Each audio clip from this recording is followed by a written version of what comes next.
What's going on, YouTube? So I've gotten one drive in on the Amigo, and typical problem, the transmission transfer case mount just sticks down like a sore thumb, just like all Trailfinder 2s. It's a little big and bulky, so I took it off. Looking at what my options are as far as how else to mount it. My battery is now in the way, my hidden battery. If I pull the battery back, then I can drop that down pretty low. I can't go as flat as I want because it will then hit the transmission, the front drive line. So this is going to be tricky. It's going to have to find the balance of clearance and function. So I'm not sure what I'm going to use yet. I've got some spare parts laying around. I'm going to poke through and see what I've got, see what, if anything, will work. And if not, I've got a sheet of sheet metal. I'm going to try and maybe make our own. So let's see where this goes.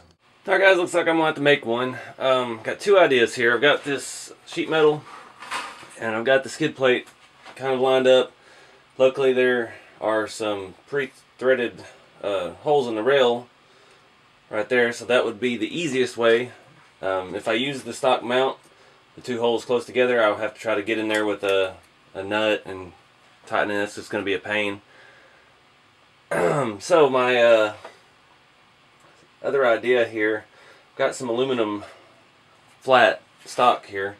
I thought about mounting it to the inside, bending it to mount the transfer case just to add strength, and then coming over it with the sheet metal to actually make a skid. So you can take the skid off, the transfer case will still be there and mounted, and you can access it if you need to. A little more realistic, a little more trouble. So I'm gonna start bending the flat bar and see how it turns out. Alright guys, it's been almost an hour. Made a prototype, trimmed it too short, so I'm gonna make another one.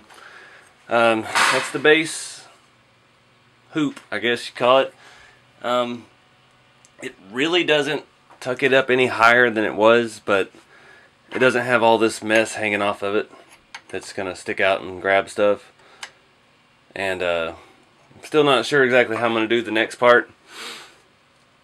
Just have to cut some metal and start bending around and see what we get. Alright guys, I got the basic idea of the skid plate kind of bent up. It's rough.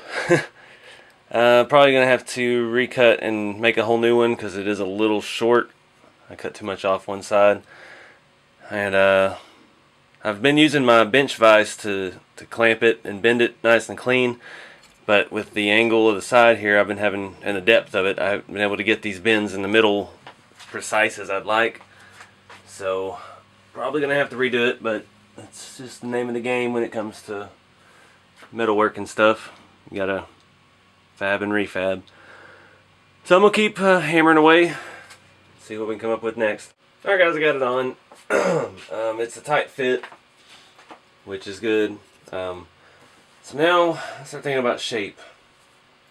What my plans are to trim it in closer to the actual transfer case. I may leave a little more on this end because of the input shaft, and I'm not gonna do a whole lot of cutting. I'm gonna cut it back and like radius cut it and then fold it in so it reinforces itself, and it'll also give me a nice rounded edge on the outside, so hopefully things will roll out of it instead of snagging on it. So I'm gonna draw up I'm just gonna get on a Sharpie here and figure out what kind of shape I'm looking at, how much I actually want to do, and then we'll go from there. Alright guys, there's a little bit of rough bending and hacking and it looks terrible. I'm hoping I'm gonna hit it with a Dremel, clean up some of the edges, and if it starts looking better, then I'm gonna sandblast it and paint it, and we'll get it put back on. Alright guys, I got it on. It's not the greatest looking thing in the world, but I think it's gonna work. I've added some skid protection there for my input shaft, kind of help deflect things. I've bent some of it down. Still might catch on this side. May have to come back and do some bending and repainting. And I added a little bit of protection on the output for the rear, just to help keep things off that drive line. Yeah, I'm going to flip it over and we'll take a look at what it looks like. It's really hard to see it. It maybe tucked it up a little bit higher, but the main thing is you got all those, the Jalon 2 crossmember that it comes with has a 4-link mount front and rear for your lower links, and they just, on this, they stuck out so far, and it was just, yeah, all kinds of bad. So this may not be any more ground clearance, but it got those giant hooks off the corners of it, and I think it's gonna help it slide right over stuff. I'm not sure if you can even see that. Let's see if I can zoom in down there.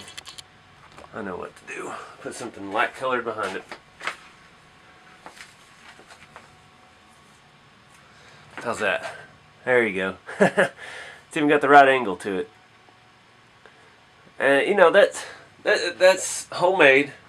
It's pretty simple. It's just stuff I bought at Home Depot. Some I'm not sure what gauge steel that was. It is 26 gauge sheet metal and an aluminum rod, flat stock rod, and existing holes, and just made it work. You know, anybody could do that. I mean, the sandblasting is the only thing I did that you may not have access to, but that's only because the metal has got a zinc coating to it to keep it from rusting, and that's why I sandblasted, because that zinc doesn't take to paint very well. So that's strictly cosmetic. You could do this and leave it the finish it came with and be just as well off as I am. I just wanted it painted. So yeah, I think that's wrap this up. Thank y'all for watching, and please like, subscribe, and share, and check out my other videos if you want to see the build on this whole truck. It's all on there. So thank y'all. See you in the next video.